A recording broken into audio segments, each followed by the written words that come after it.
Et Jésus dit, non, non, ce n'est pas la vie mystique comme pour ceux qui possèdent ma grâce, mais ne vivent pas avec leurs actes fondus dans mon vouloir.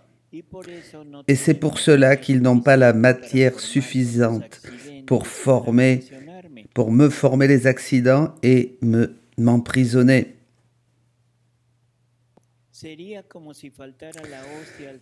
C'est un peu comme s'il manquait l'hostie au prêtre qui voudrait prononcer les paroles de la consécration. Il pourrait les dire, mais il les dirait dans le vide. Et certainement, ma vie sacramentelle ne pourrait pas exister. Ainsi, je me trouve dans les cœurs qui, alors qu'ils possèdent ma grâce, mais ne vivent pas totalement dans mon vouloir, je suis en eux par grâce, mais pas réellement.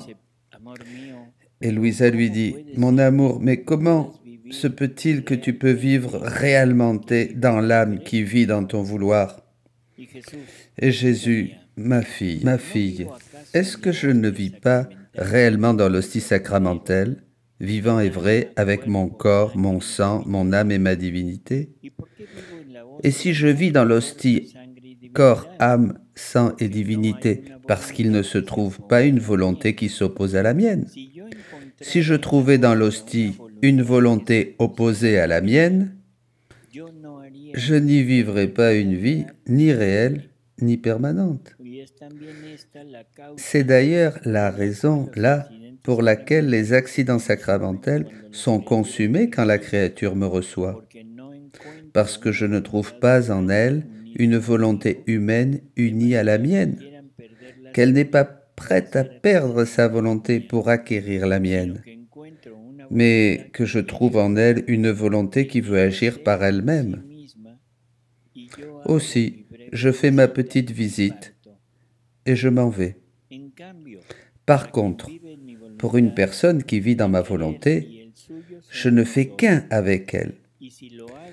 Ce que je fais dans l'hostie, combien plus puis-je le faire en cette personne?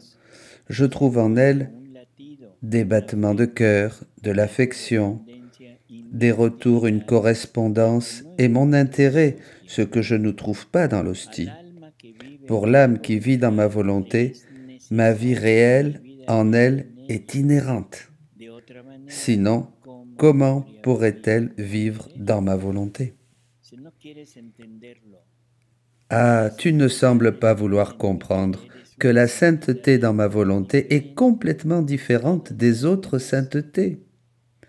Sauf pour les croix, les mortifications et les actes nécessaires de la vie, lesquels embellissent l'âme davantage quand ils sont faits dans ma volonté, la vie dans ma volonté n'est rien d'autre que la vie des bienheureux dans le ciel.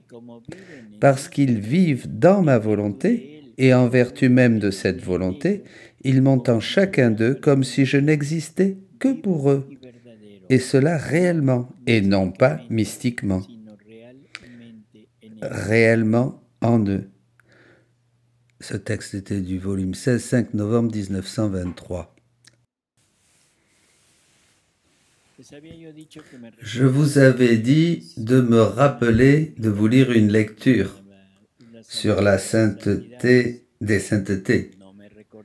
Vous ne me l'avez pas rappelé, donc je ne vous la lirai pas. C'était hier en plus, c'est pire. Bon. 11, 12, 15 mars 1912. Louisa dit, « Continuant dans mon état habituel, je ressentais un grand désir de faire la très sainte volonté de Jésus béni. Et quand il est venu, il m'a dit, « Ma fille, ma volonté est la sainteté des saintetés. Ainsi, l'âme qui fait ma volonté, aussi petite, ignorante, inconnue qu'elle soit, laisse derrière elle tous les autres saints, malgré leurs prodiges, les conversions retentissantes, les miracles qu'ils ont faits. Au contraire, comparé à eux, les âmes qui font ma volonté, c'est-à-dire dans mon troisième fiat, sont les reines, des reines, sont reines, et toutes les autres sont comme à leur service. Les âmes qui font ma volonté semblent ne rien faire, et elles font tout. Parce qu'en demeurant dans ma volonté, elles, ces âmes, agissent divinement, de manière cachée et d'une façon surprenante. Et ainsi, Jésus précise, il dit, ainsi, elles sont une lumière qui illumine. Elles sont des vents qui purifient. Elles sont du feu qui brûle. Elles sont des miracles qui font faire les miracles. Celles qui les font sont seulement les canaux, parce que c'est dans ces âmes qui vivent dans ma volonté que réside la puissance pour les faire, si bien qu'elles sont le pied du missionnaire, la langue des prédicateurs, la force des faibles, la patience des malades, l'autorité des supérieurs, l'obéissance des sujets, la tolérance des calomniés, la fermeté dans les périls, l'héroïsme des héros, le courage des martyrs, la sainteté des saints, et ainsi pour tout le reste.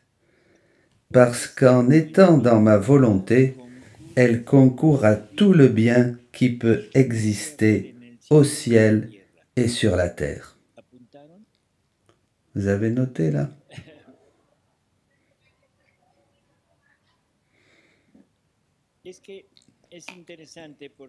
C'est très intéressant parce que ensuite, Jésus dit que l'âme qui vit dans la divine volonté, ou que la vie dans la divine volonté, il y en a qui disent que c'est du quiétisme. Le quiétisme a été une erreur, une hérésie, où on disait qu'on ne fait rien, qu'il suffit juste d'être là dans un hamac et en attendant que Dieu fasse tout et que les grâces nous tombent dessus sans rien faire. Si vous avez noté, le quiétisme n'a rien à voir avec ce dont nous parlons. Alors, on va repasser un petit peu parce que c'est très très intéressant de mon point de vue.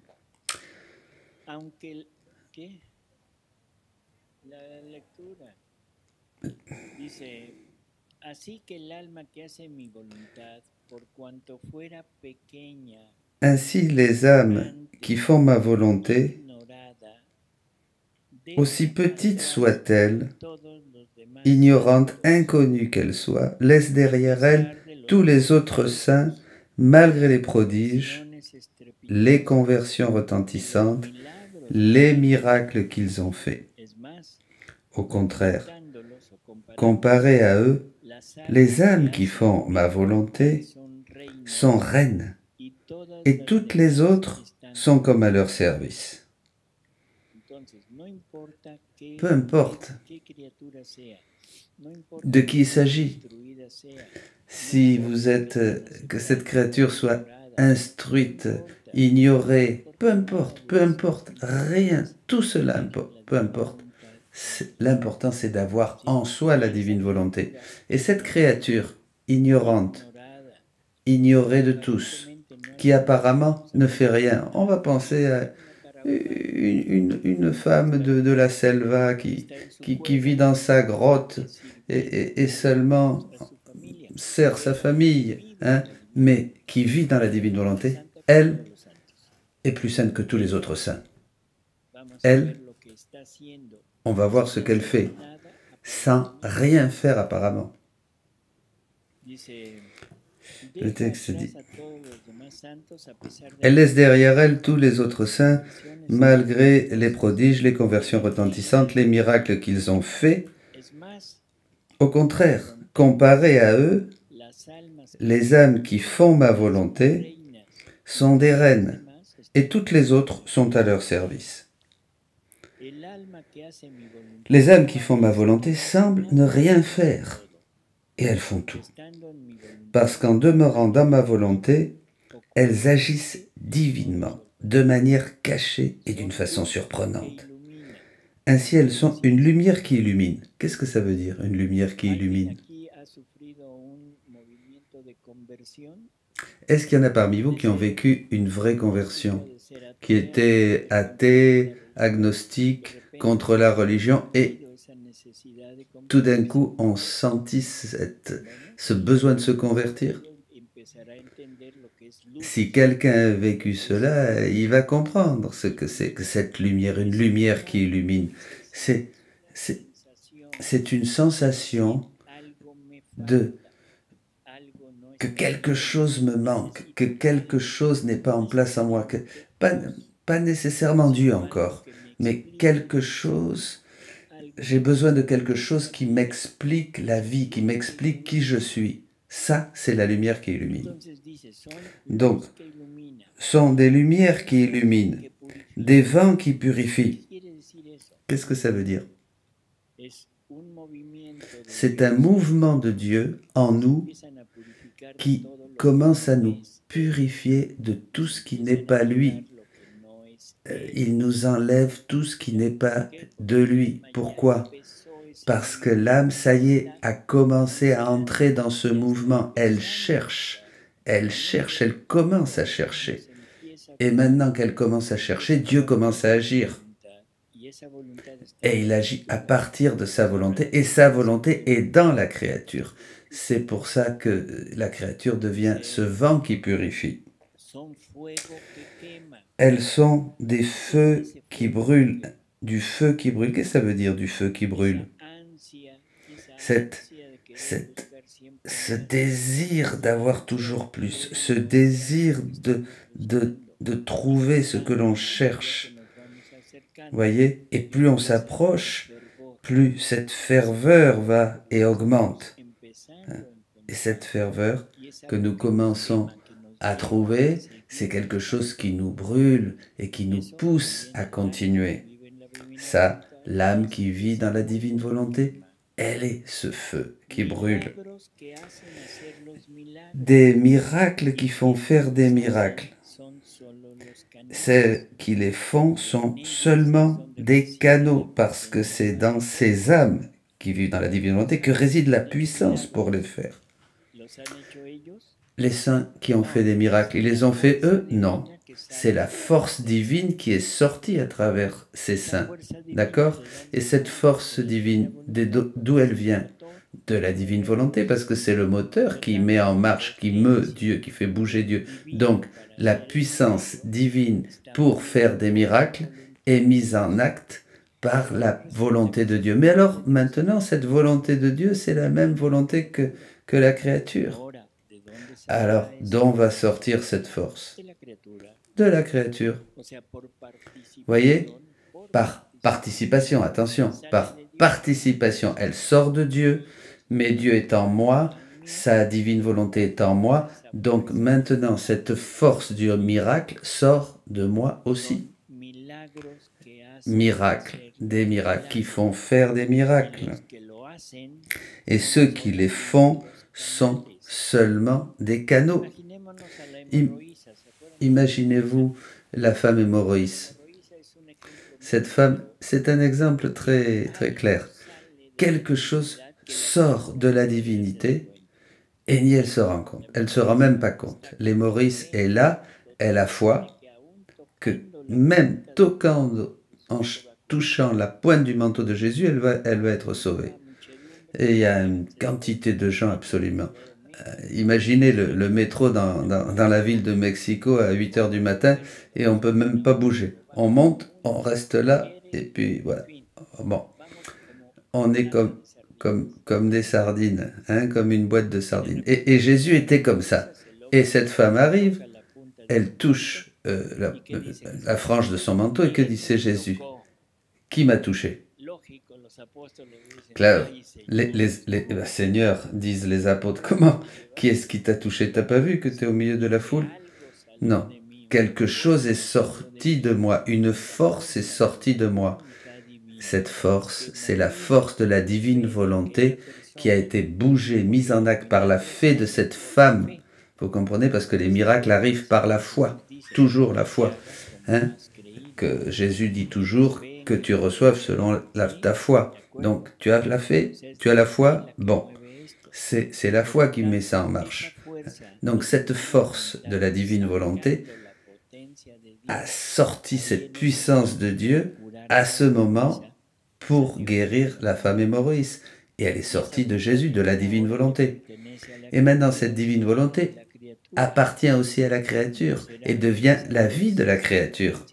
Donc, cette force ne sortirait-elle pas aussi de la créature par participation, bien sûr? Mais oui. On va peu à peu, on va peu à peu. On va entrer dans le détail de la vie de cette créature qui apparemment ne fait rien, mais qui fait tout. Continuons. Si bien qu'elles sont le pied du missionnaire. De quoi avons-nous besoin pour être missionnaire? De quoi avons-nous besoin? Oui, partir, bien sûr, mais... oui. Ce désir, cette force, cette intégrité d'aller et de partir partout pour propager la parole de Dieu. Donc, cette impulsion, oui, cette force sort de la divine volonté. Et de la créature aussi, puisqu'elle vit dans la divine volonté. Vous comprenez? La divine volonté, comprenez bien, elle n'habite pas en moi. C'est notre vie. Hein? C'est notre vie. Donc, tout ce que la divine volonté fait, ça sort aussi de ma vie. Vous comprenez? C'est pas qu'elle est à côté de moi, c'est pas qu'elle est dans ma maison, c'est pas qu'elle est à l'intérieur de moi juste comme ça. Non, non, non. Elle forme sa vie en moi. C'est pour ça que tout cela sort aussi de la créature. Elle forme sa vie. Bon. Le pied du missionnaire, oui. Elles sont la langue des prédicateurs, la force des faibles, la patience des malades, l'autorité des supérieurs, l'obéissance des sujets, la tolérance des calomniés, la fermeté dans les périls, l'héroïsme des héros, le courage des martyrs, la sainteté des saints. On va s'arrêter sur cette dernière affirmation. Toutes les saintetés humaines, toute la sainteté humaine sort de Dieu. La sainteté humaine, c'est la créature qui se dispose à faire ce que Dieu veut et Dieu lui donne le mérite de la sainteté. Donc, la sainteté humaine sort de la divine volonté. L'âme qui a cette divine volonté comme vie, la sainteté des saints sort aussi de cette âme. Qu'est-ce que ça veut dire ça? Que toute la sainteté humaine appartient à cette créature et qu'elle a la plénitude de la sainteté humaine en elle. Vous comprenez? Continuons. Et ainsi pour tout le reste, parce qu'en étant dans ma volonté, elle concourt à tout le bien qui peut exister au ciel et sur la terre. Ça, il faut bien comprendre ça. Hein. Une manière assez facile pour comprendre cela, de mon point de vue, c'est un étudiant en médecine. Quand il a fini sa carrière de médecine et qu'il entre pour faire une spécialité, si la spécialité c'est la chirurgie par exemple, c'est-à-dire opérer, il va passer par 3 étapes. La première, il va concourir. Il va commencer à faire des actes pour concourir à l'acte chirurgical, pour voir. Hein. On va le mettre dans un endroit, dans un coin, regarde. Il va regarder. Il va regarder. Voilà. Tu ne t'approches pas, seulement regarde. Et dans la mesure où il va participer, c'est participer plutôt, regarder ce qui se fait, etc., il va apprendre le nom des instruments de chirurgie, des médicaments. Là, il va voir là un trou plein de sang dans, hein, et puis, etc. Hein, donc, il s'imagine. Et peu à peu, il va apprendre, il va s'approcher davantage et il va vraiment participer. Hein. Il va assister, il va voilà, participer. Et puis après, le temps passe un petit peu et on va lui dire maintenant tu vas aider. Et alors là, il va vraiment assister. Hein. Il va aider concrètement à ce moment-là. Alors là, il va mettre des gants, il va me prendre la blouse chirurgicale, hein, le masque aussi, etc. Et il va commencer à être là. Et il va commencer à sentir, hein, c'est chaud, c'est froid, etc. Et peu à peu, il va couper, il va tailler, il va acquérir une certaine pratique de ces choses peu à peu. Le temps passe, un peu, ça dépend de chacun, hein. Il y en a qui vont plus vite que d'autres, et un jour, on arrive à l'opération, voilà, on va aider le chirurgien, il s'habille, il prend le bistouri, puis il lui dit, le chirurgien, maintenant, c'est toi qui le fais. Ouf! D'un côté, une grande joie, mais aussi, mon Dieu, une grande peur. Où c'est que je vais commencer à couper? Voyez, là, c'est plus l'acte de participer ou de concourir, mais je vais le faire, c'est l'acte œuvrant. C'est exactement ce qui se passe dans la divine volonté. D'abord, on participe, on regarde, on voit ce qui se fait, on découvre, etc. Et peu à peu, on commence à comprendre ce qui est en train de se faire, ce qu'il faut faire. Jésus nous dit dans les heures de la Passion, regarde ce que je fais, regarde ce que je fais, pour que tu le fasses toi aussi avec moi, voyez, hein? Tu vas m'aider, hein? On est ensemble. Tu vois que je suis souffrant, ben, unis-toi à ma souffrance. Tu vois que maintenant je suis mis de côté, on préfère Barabbas, eh ben mets-toi dans cette situation, etc. Jusqu'à un jour, et il va nous dire, regarde ce que je fais, fais-le toi. Seigneur, non, fais-le avec toi, je le fais, Seigneur. Non, fais-le toi. Oui, ça, c'est l'apprentissage de la vie dans la divine volonté. C'est ce qu'on retrouve partout. C'est pour ça que ce que dit Jésus ici est très clair. Il dit,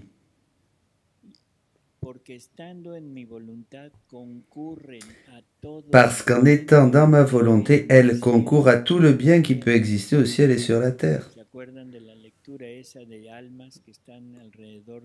Il faut vous rappeler de ces âmes qui étaient autour de Jésus et de Louisa. Et Jésus est là, et ces âmes disent à Louisa, maintenant que Jésus a tout mis en toi, donne-nous, donne-nous. Et Jésus dit, l'âme qui vit dans ma divine volonté, d'abord doit être convaincue que c'est vrai. Et ensuite, commencer à agir avec la simplicité, hein, et pour pouvoir donner. Alors, ce que nous dit Jésus ici, c'est quand l'âme peut commencer, la créature peut commencer à donner ce que Dieu lui a donné. Ce n'est pas que la créature le tient. Là, elle, c'est pas un produit de la créature, c'est pas une œuvre de la créature, c'est l'œuvre des deux. Dotant la créature de ce qui est à lui et la créature amenant à terme ce que Dieu veut faire. Mais il veut le faire à travers nous, à travers cette créature. Voilà pourquoi je peux bien dire quelles sont mes vraies hosties, mais des hosties vivantes et non pas mortes, parce que les accidents qui forment l'hostie ne sont pas pleins de vie et n'influent pas sur ma vie. Au contraire, l'âme qui vit dans ma divine volonté est pleine de vie et, faisant ma volonté, elle influe sur tout ce que moi je fais et y concourt. Voilà pourquoi ces hosties consacrées par ma volonté me sont plus chères que les hosties sacramentelles elles-mêmes. Attention là. Voilà pourquoi ces hosties consacrées par ma volonté me sont plus chères que les hosties sacramentelles.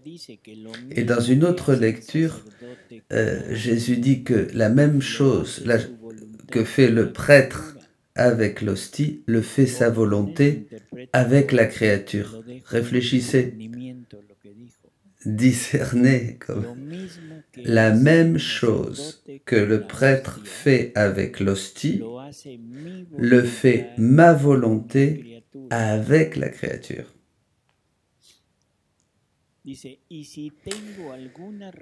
Et si j'ai une raison d'exister dans les hosties sacramentelles, attention, si j'ai une raison d'exister dans les hosties sacramentelles, dans les hosties consacrées,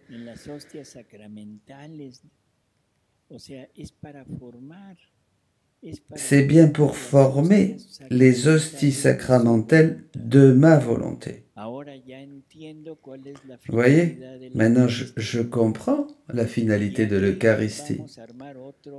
Et ici, on va encore commencer toute une autre histoire.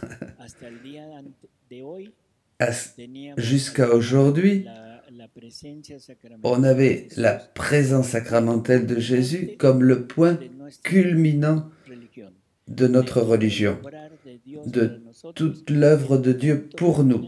C'était ce qu'il y a de plus grand, le sacrement de l'Eucharistie. Et ici, Jésus, comme il le dit à Louisa à propos d'un prêtre, justement, et il dit non, non, non, ça a une finalité.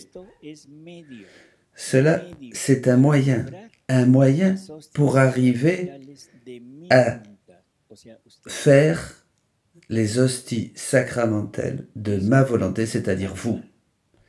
Ça, il faut le digérer avec tranquillité. N'allez pas manger maintenant parce que vous allez avoir une indigestion. C'est incroyable ce que dit Jésus, c'est fou.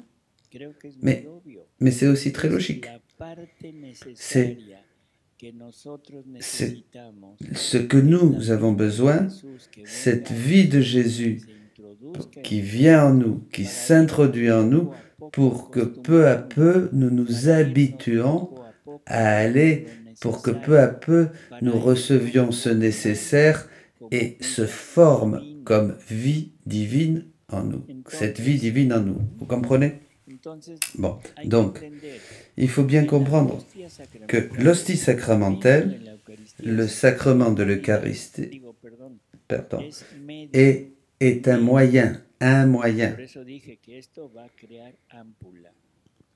C'est pour ça que je dis que ça va générer des luttes, parce que nous avons toujours eu cette idée que le sommet de notre religion et le maximum que Jésus ait pu faire, c'est ça. Et on lui donne bien peu pour avoir et pour être resté avec nous dans une hostie morte.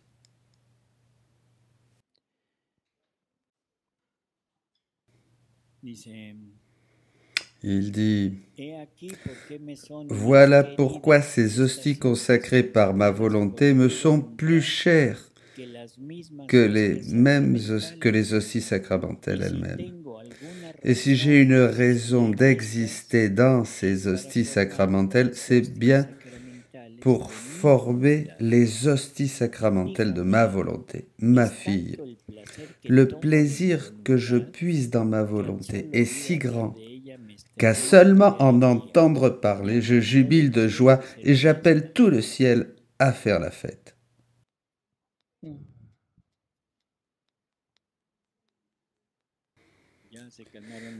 Vous êtes plus tranquille maintenant?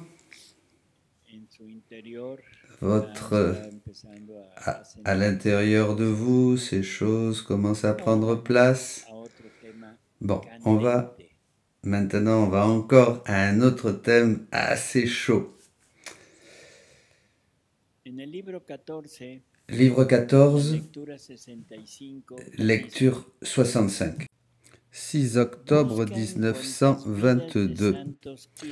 Cherche dans toutes les vies de saints que tu veux, ou dans les livres de doctrine. En aucun tu trouveras les prodiges de mon vouloir agissant dans la créature, et la créature œuvrant dans le mien.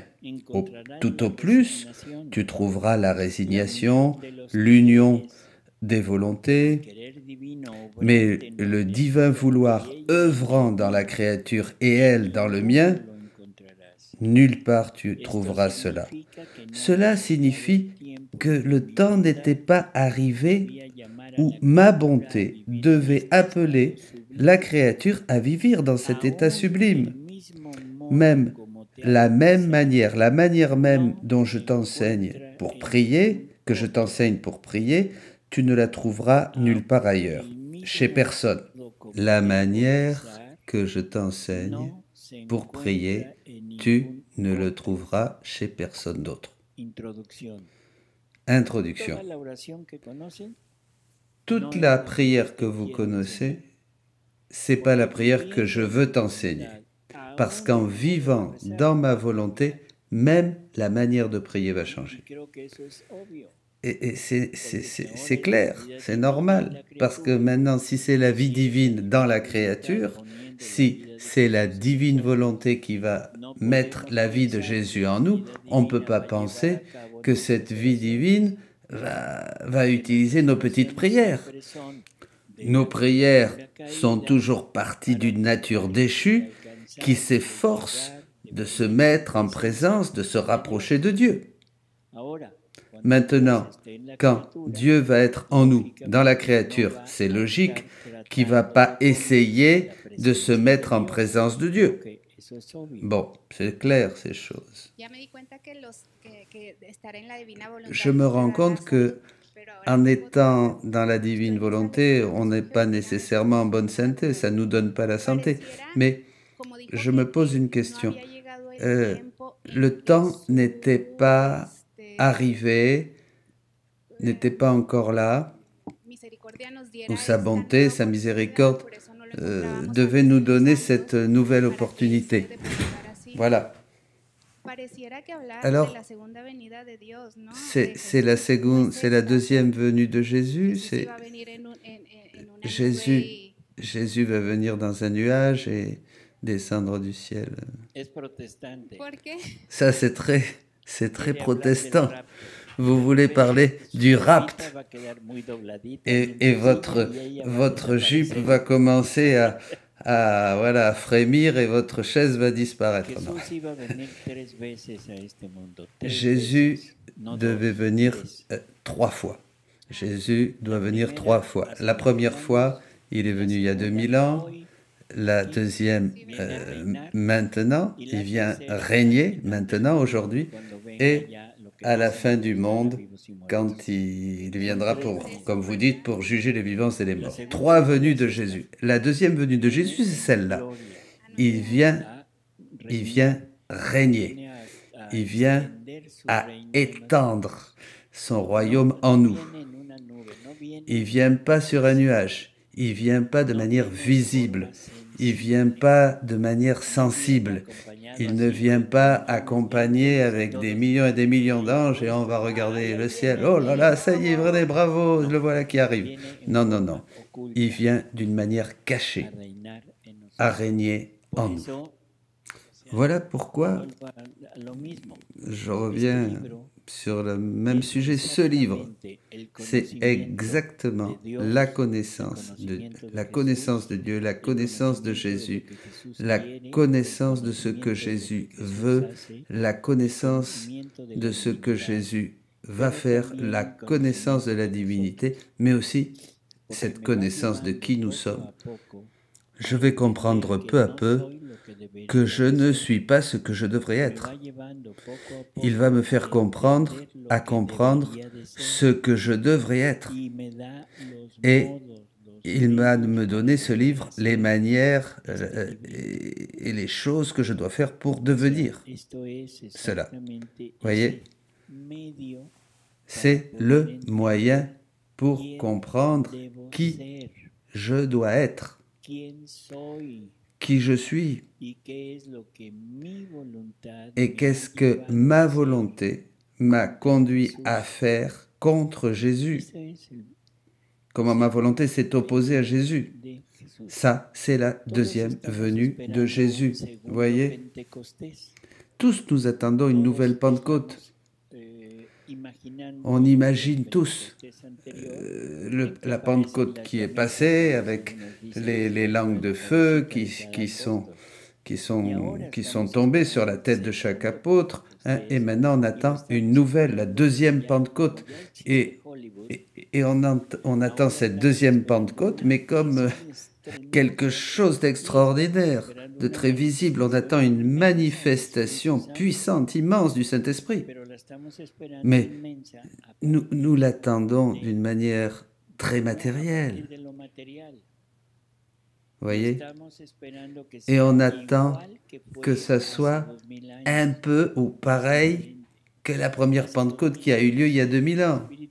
Il y a 2000 ans, le Saint-Esprit est venu à nous rappeler et à nous expliquer, à donner la lumière sur ce que Jésus avait fait et donné dans l'Évangile pour que les apôtres puissent se lancer dans cette évangélisation à la conquête du monde.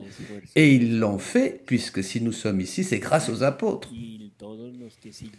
Et tous ceux qui ont suivi les apôtres, ces grands évangélisateurs, cela, on le doit au Saint-Esprit qui les a poussés dans cette mission. Et nous, on pense que c'est la même chose qui va se passer.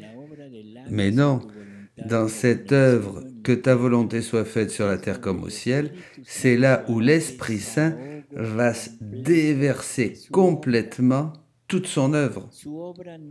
Son œuvre, ce n'est pas de nous donner des dons, l'œuvre du Saint-Esprit, de nous donner des dons, des charismes, non, des connaissances, non.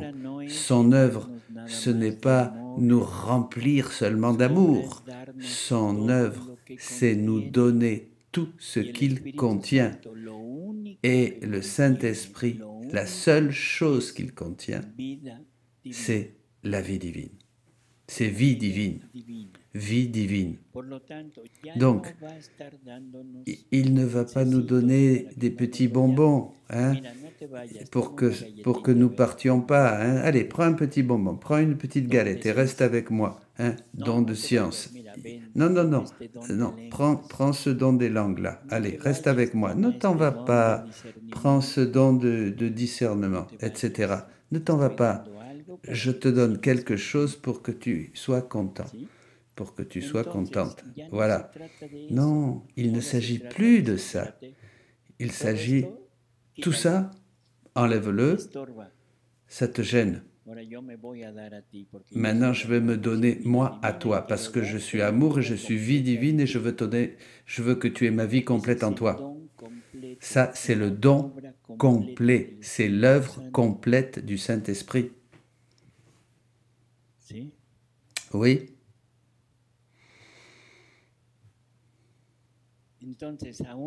Donc,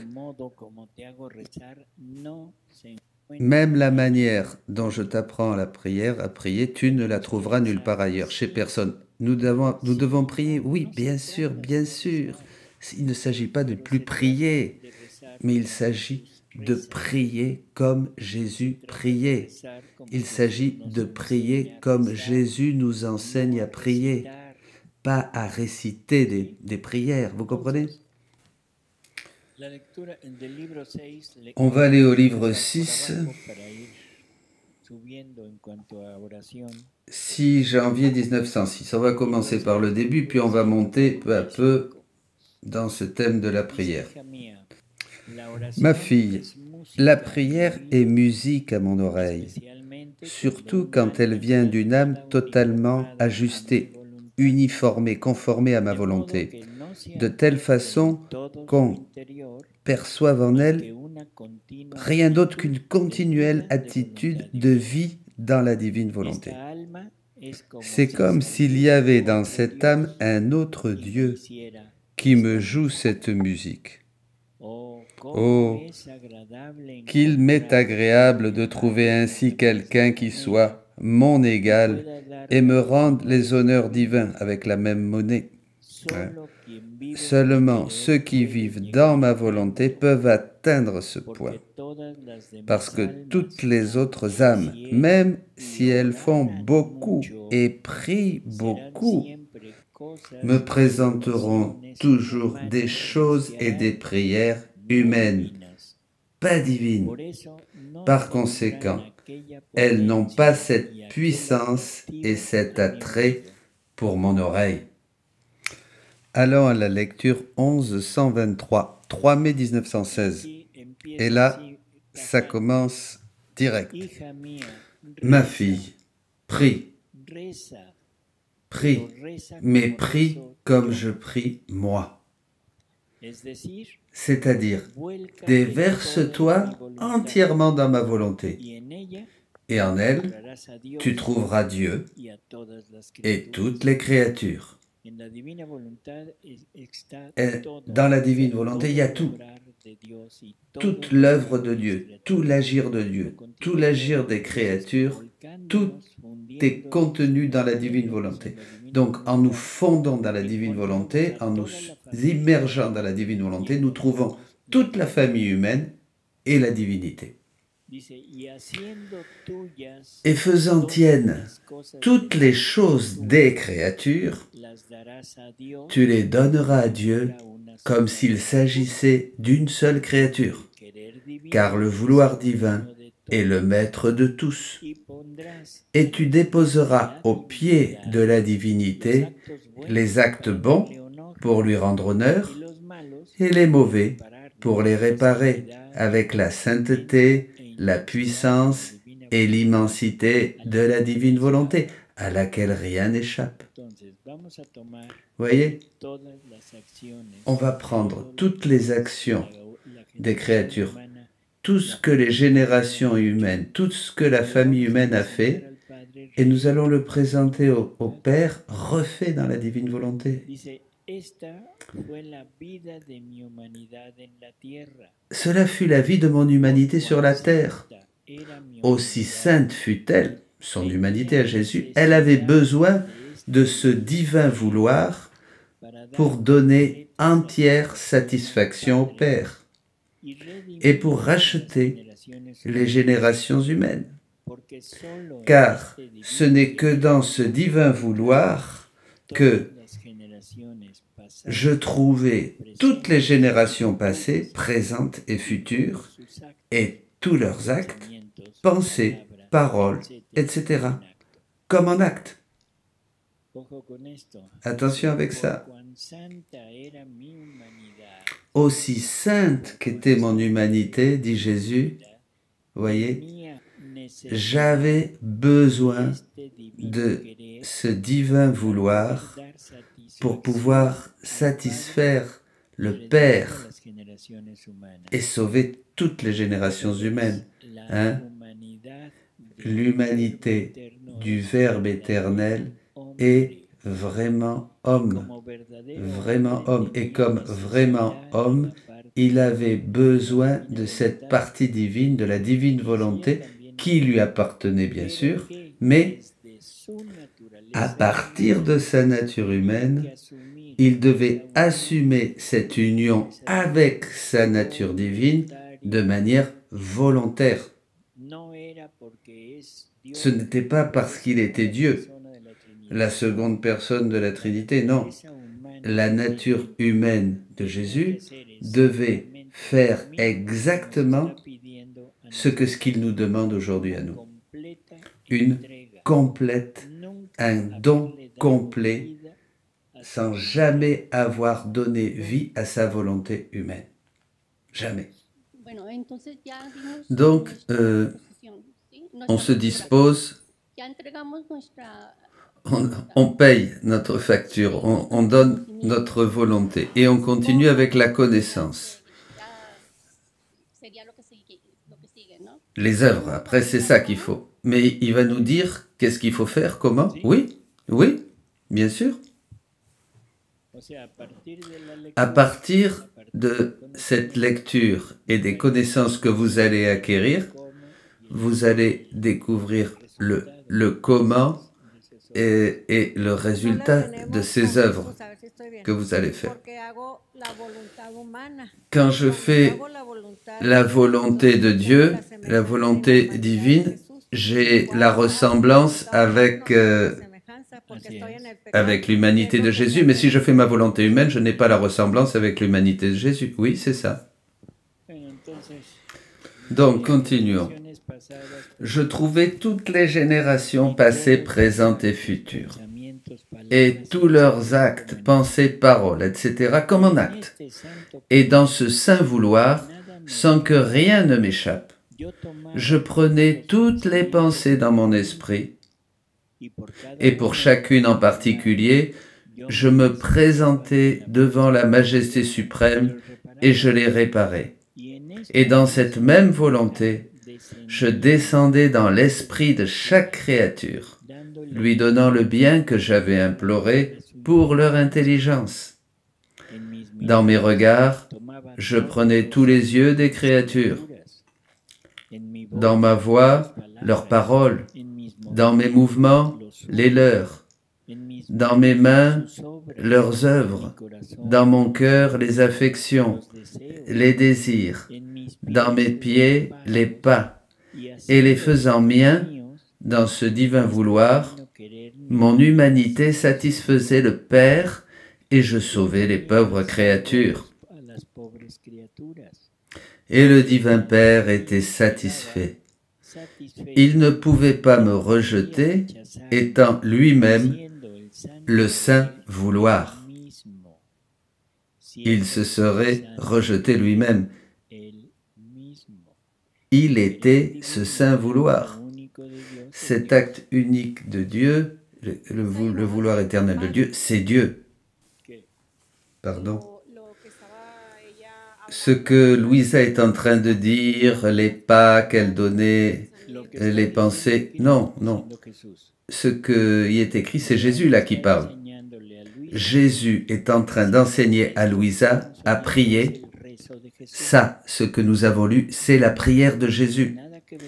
Ça n'a rien à voir, voyez, avec notre manière de prier.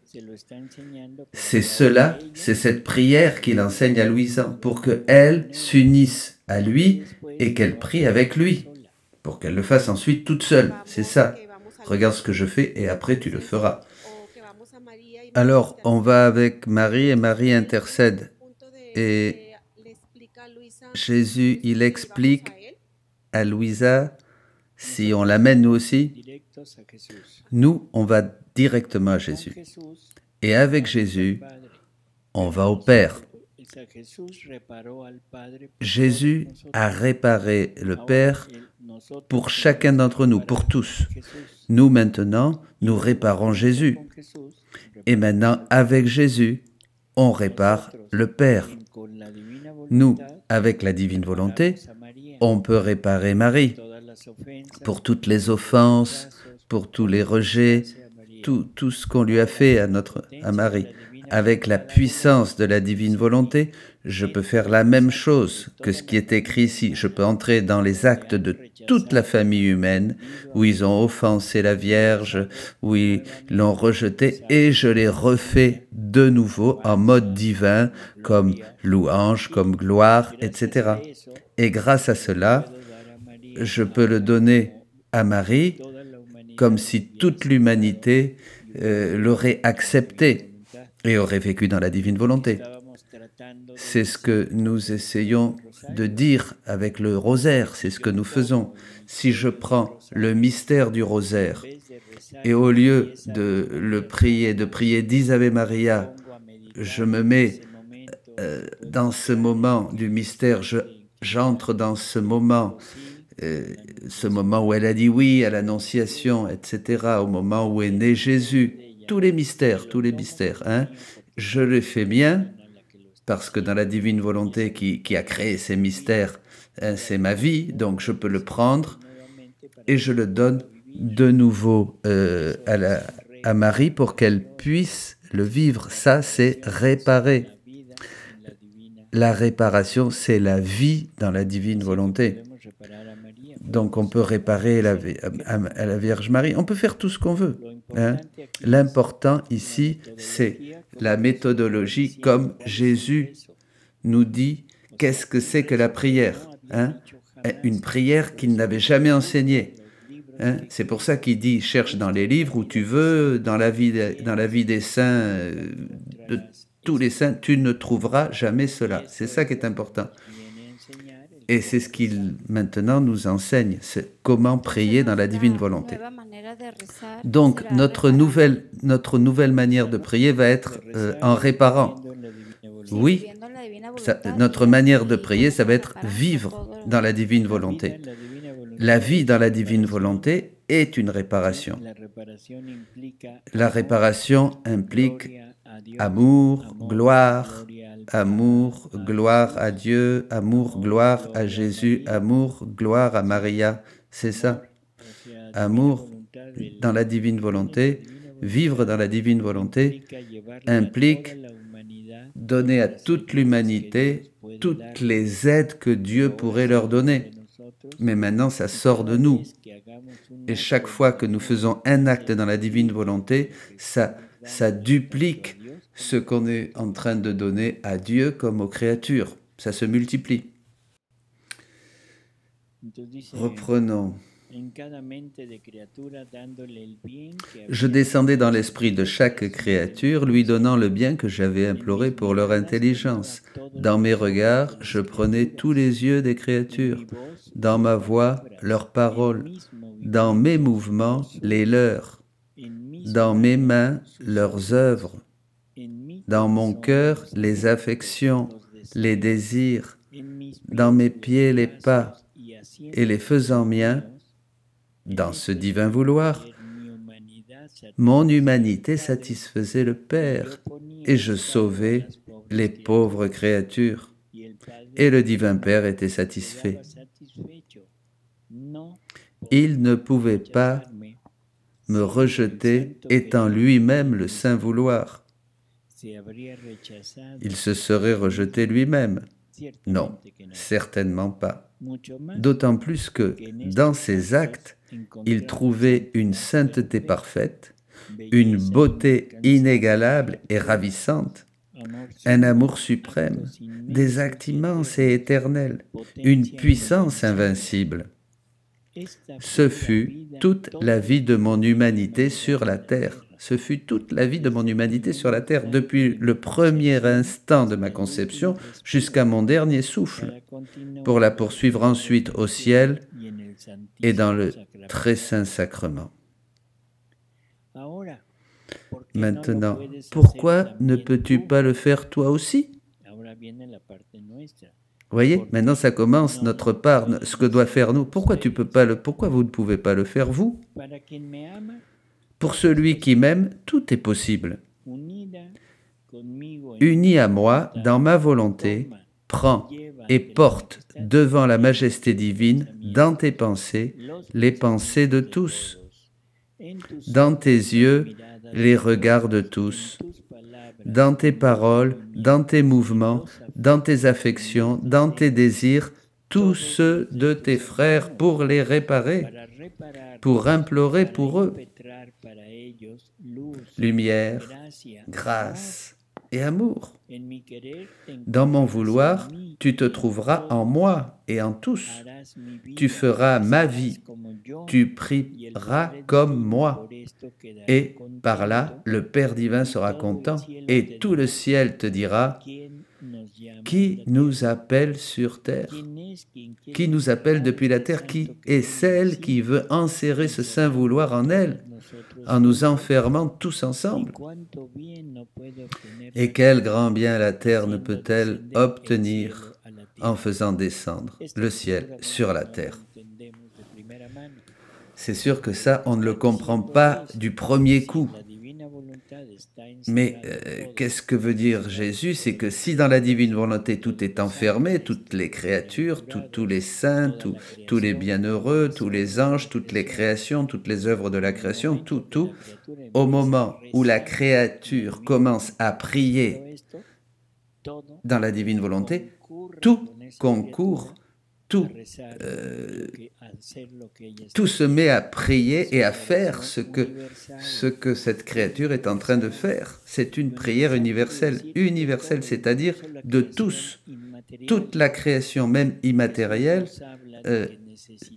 Vous comprenez, Jésus nous dit qu'il faut étendre notre vie dans les choses créées.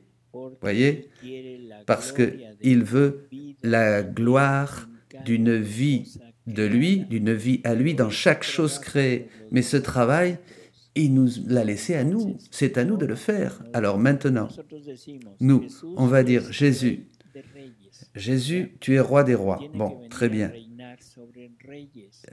Il doit venir régner sur des rois. Vous êtes d'accord, puisqu'il est roi des rois. Où ils sont les rois? De quoi il parle? Vous êtes des rois? Vous êtes des reines? Ben, oui, je vous vois très humaine. Oui. Je les vois très, très humaines. Je les vois pas avec des couronnes de reines. Hein. Jésus définit le fait d'être roi ou reine comme quelqu'un qui étend sa vie là où il règne. Le Père est roi, oui, parce qu'il étend sa vie dans le Fils, quand il le génère. Le Fils est roi, oui. Le Fils est le règne du Père et il est roi, parce qu'il étend maintenant sa vie sur son humanité. Maintenant, Jésus, il est le règne de la divine volonté, mais pour être roi, il sera roi quand il pourra avoir des rois en étendant son règne. Alors Jésus est le roi et nous sommes son règne. Mais pour que nous soyons aussi des rois, nous devons étendre notre vie divine dans la création. Il n'est pas dit que nous sommes les rois de la création. Et qu'est-ce qu'on comprend? Rien, on ne comprend pas. Ah, on fait de la création ce qu'on a envie de faire, on la fiche en l'air, on détruit tout. Alors ce que nous devrions faire, c'est étendre notre vie divine dans toutes les choses créées pour donner au Père l'amour et la gloire qu'il devrait recevoir de tous. Et nous, à ce moment-là, nous serons le règne du Christ et les rois de toute la création. Enfin, là, Jésus sera roi des rois.